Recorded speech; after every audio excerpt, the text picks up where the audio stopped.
Salam, xoş gördük sizləri, hörmətli abituriyentlər. Yeni xəritəli dərslərin izahına başlayıram.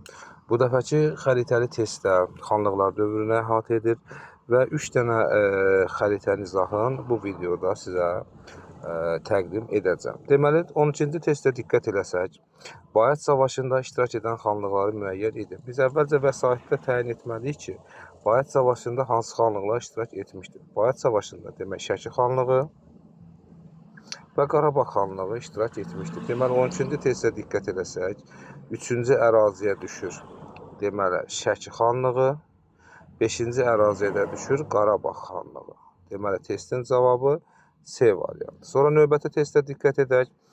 Ərazisi indiki Azərbaycan Respublikasının daxil olmayan Şimali Azərbaycan xanlıqlarını seçin. Əlbəttə ki, bu ərazi biri yenə də biz vəsaitə diqqət edək. Vəsaitə diqqət eləsək, bu ərazi İrəvan xanlığıdır. İndiki başqa bir dövlətin paytaxtıdır və Dərbənd ərazisi düşür. Bu da ki, Rusiya Federativ Dövlətinin tərkibindədir. Deməli, xəritədə şərti işarələnmiş ərazi birinci ərazidir. Bu olur Dərbənd.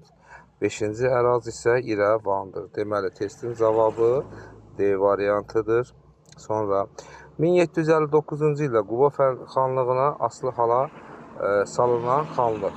Bu da ki, yenə biz bayaq qeyd etdik ki, 1759-cu ildə bu Dərbənd ərazisi Quba xanlığından asılı vəziyyətə düşmüşdür və şərti işarələnmiş ərazidə birinci ərazidə Dərbənddir.